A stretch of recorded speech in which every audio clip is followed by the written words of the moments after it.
আগামী বুধবার মাঘী পূর্ণিমার দিন এই একটি ফল পারলে মা লক্ষ্মীর চরণে নিবেদন করুন। সমস্ত প্রকার অর্থনৈতিক বাধা দূর হয়ে যাবে। বন্ধুরা, বছরের একটি অন্যতম শ্রেষ্ঠ পূর্ণিমা হল মাঘী পূর্ণিমা। শাস্ত্রমতে এই পূর্ণিমায় দেবদেবীরা মর্তে অভিগমন করেন। স্বয়ং শ্রী বিষ্ণুর বাস হয় গঙ্গার জলে। মা লক্ষ্মী এই পূর্ণিমায় ভক্তের সকল মনোবাঞ্ছা পূরণ করে। তাই অনেকেই বাড়িতে এই পূর্ণিমার দিন মা লক্ষ্মী এবং শ্রী বিষ্ণুর পূজা করে থাকেন।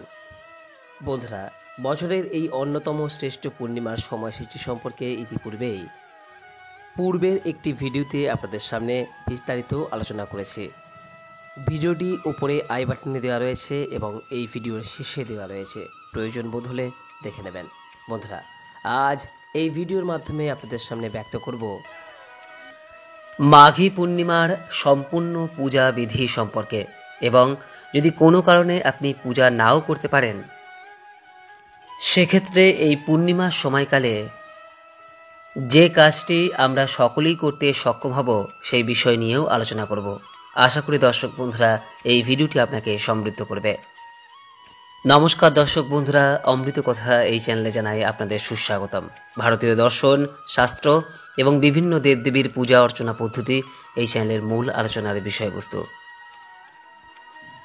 বন্ধুরা, যদি আপনি মাঘী পূর্ণিমার এই ব্রত রাখতে চান তাহলে সেক্ষেত্রে মাঘী পূর্ণিমার দিন আপনি মাঘী পূর্ণিমার পূজা সম্পন্ন হওয়ার আগে পর্যন্ত নির্জলা উপবাস করে এই ব্রত যেমন রাখতে পারেন, ঠিক তেমনি যদি আপনি নির্জলা উপবাস না করতে পারেন সেক্ষেত্রে ফল, দুধ, ডাবের জল, শরবত ইত্যাদি গ্রহণ করেও এই ব্রত সম্পন্ন করতে পারেন। এমনকি আপনি যদি তাও করতে সক্ষম না হন, কেবলমাত্র নিরামিষ আহার গ্রহণ করেও আপনি এই ব্রত সম্পন্ন করতে পারেন। তবে এই বিষয়টি অবশ্যই মাথায় রাখবেন যে এই পূর্ণিমার দিন কখনোই কিন্তু আমিষ জাতীয় আহার গ্রহণ করা একেবারেই উচিত নয়, এবং তার পাশাপাশি পেঁয়াজ, রসুন এই সমস্ত খাওয়াও কিন্তু নিষিদ্ধ। মদ্যপান ও নেশাজাতীয় দ্রব্য গ্রহণ করা থেকে এই দিন বিরত থাকবেন। পূর্ণিমার দিন সবার প্রথমে যে বিষয়টি করা প্রয়োজন সেটি হলো সংকল্প। সকালবেলা ঘুম থেকে ওঠার পর অতি অবশ্যই সবার প্রথমে মনে মনে ভগবান শ্রীকৃষ্ণ অথবা আপনার ইষ্ট দেবদেবীকে স্মরণ করে সংকল্প গ্রহণ করুন যে আপনি আজ অন্যান্য সমস্ত কিছু থেকে চিন্তামুক্ত হয়ে এই ব্রতে নিজেকে নিয়োজিত করবেন। এরপর যে বিষয়টি করা প্রয়োজন তা হলো ব্রহ্ম মুহূর্তে অর্থাৎ সকালবেলায় গঙ্গা স্নান। যদি গঙ্গায় গিয়ে গঙ্গা স্নান করতে না পারেন তাহলে সেক্ষেত্রে বাড়িতে স্নানের জলে সামান্য গঙ্গা জল মিশিয়েও এই গঙ্গা স্নান সম্পন্ন করতে পারেন। গঙ্গা স্নান সম্পন্ন করার সময় ওম নমো নারায়ণ এই মন্ত্রটি উচ্চারণ করে স্নান সম্পন্ন করবেন। এরপর সূর্যদেবের উদ্দেশ্যে অর্ঘ্য নিবেদন করবেন।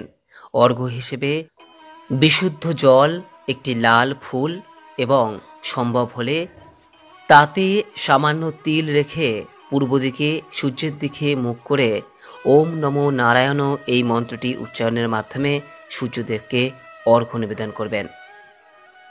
এরপর শুরু করুন এই মাঘী পূর্ণিমার পূজা। আপনার ঠাকুর ঘরে বা মন্দিরে ভগবান শ্রীকৃষ্ণ বা শ্রী বিষ্ণু বা শালগ্রাম শিলা বা মা লক্ষ্মীর কোনো মূর্তি বা ছবি থাকে, আপনি তাতেই এই পূজা সম্পন্ন করতে পারেন। পূজার জন্য যে সমস্ত উপকরণ প্রয়োজন তা হলো চরণামৃত, পান, তিল, সাদা চন্দন, কুমকুম বা সিঁদুর, ফল, ফুল, পঞ্চগব্য, সুপারি এবং দূর্বা। মনে রাখবেন এই পূজায় ঘট স্থাপনের কোনোরূপ কোনো প্রয়োজন নেই। পূজা স্থানে সর্বপ্রথম সামান্য গঙ্গা জল ছিটিয়ে মনে মনে ওম বিষ্ণু ওম বিষ্ণু ওম বিষ্ণু 3 বার এই মন্ত্র উচ্চারণের মাধ্যমে পূজা শুরু করুন। এক এক করে সমস্ত দ্রব্য ভগবানের উদ্দেশ্যে অর্পণ করুন। যদি ভগবান শ্রীকৃষ্ণ বা শ্রী বিষ্ণুর বিগ্রহ বা ছবি পূজা করে থাকেন, তাহলে তুলসী পাতা নিবেদন করতে কখনোই যেন ভুলবেন না। আর মা লক্ষ্মীর ক্ষেত্রে তুলসী পাতা নিবেদন করতে নেই। এই পূজার সময় যে কোনো দ্রব্যই ভগবানের উদ্দেশ্যে নিবেদনের সময় একটি মন্ত্র উচ্চারণ করুন, আর সেই মন্ত্রটি হল ওম নমো নারায়ণ। পূজা সম্পন্ন হওয়ার পর ভগবানের উদ্দেশ্যে কর্পূর অথবা ধূপ ধুনো ও প্রদীপ সহযোগে আরতি করুন এবং ভগবানের সামনে জ্ঞাতসারে অথবা অজান্তে হয়ে যাওয়া ভুলের জন্য ক্ষমা প্রার্থনা করুন। এরপর ভগবান শ্রীবিষ্ণু ও মা লক্ষ্মীর উদ্দেশ্যে কিছুক্ষণ ধ্যান করুন। তারপর এই মাঘী পূর্ণিমার ব্রত কথা ও ব্রত মাহাত্ম্যটি পাঠ অথবা শ্রবণ করুন এবং সর্বশেষে ভগবানের উদ্দেশ্যে আপনার মনের প্রার্থনাটি ব্যক্ত করুন। পূজা সম্পন্ন হয়ে যাওয়ার পর সেই পূজার প্রসাদ সকলের উদ্দেশ্যে বিতরণ করুন এবং উক্ত প্রসাদ নিজে গ্রহণ করে আপনি আপনার উপবাস ভঙ্গ করুন। কোনো কারণে যদি আপনি সকালবেলায় এই পূজা সম্পন্ন করতে না পারেন, তাহলে সেক্ষেত্রে আপনি প্রদোষে অর্থাৎ সন্ধ্যাবেলায়ও এই পূজা সম্পন্ন করতে পারেন। আর যদি সকালবেলায় এই পূজা সম্পন্ন করেন, তাহলে সন্ধ্যাবেলায় উক্ত সময়ে অতি অবশ্যই আপনার ঠাকুর ঘরে মা লক্ষ্মীর সামনে একটি ঘিয়ের প্রদীপ প্রজ্বলন করুন এবং মাঘী পূর্ণিমার ব্রত কথা ও ব্রত মাহাত্ম্যটি আরও একবার পাঠ ও শ্রবণ করুন।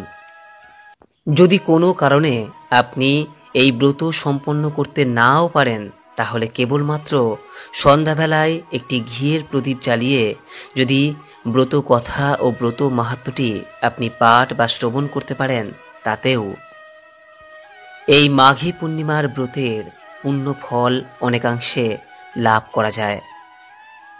যদি আর্থিক দিক থেকে সমস্যায় থাকেন, তাহলে মাঘী পূর্ণিমার পূজার প্রারম্ভে 11টি কড়িতে হলুদের তিলক দিয়ে অথবা একটি সুপুরি নিয়ে তাতে চন্দনের ফোঁটা দিয়ে সেটিকে মা লক্ষ্মীর সামনে রেখে দিন। তারপর পুজোর শেষে উক্ত কড়িগুলি বা সুপুরোটি একটি লাল কাপড়ে বেঁধে আপনার যে ক্যাশ বাক্স বা আলমারিতে রেখে দিন। এর মাধ্যমে গৃহের আর্থিক সমস্যা নিশ্চিতরূপেই মা লক্ষ্মীর কৃপায় দূরীভূত হবে।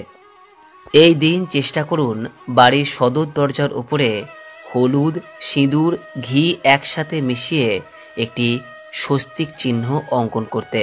এতে বাড়িতে পজিটিভ শক্তির বৃদ্ধি হয়।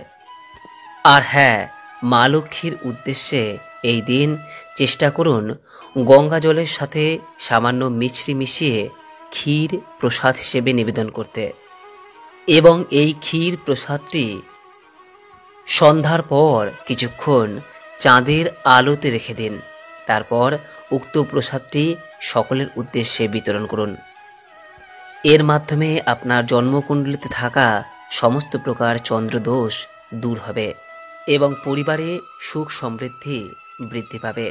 এই দিন পূর্ণিমার চাঁদ দেখারও বিশেষ তাৎপর্য রয়েছে।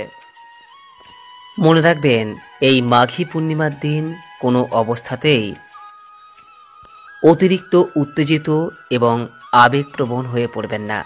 এই দিন কারো সমালোচনা বা কোনো খারাপ কথা বলবেন না।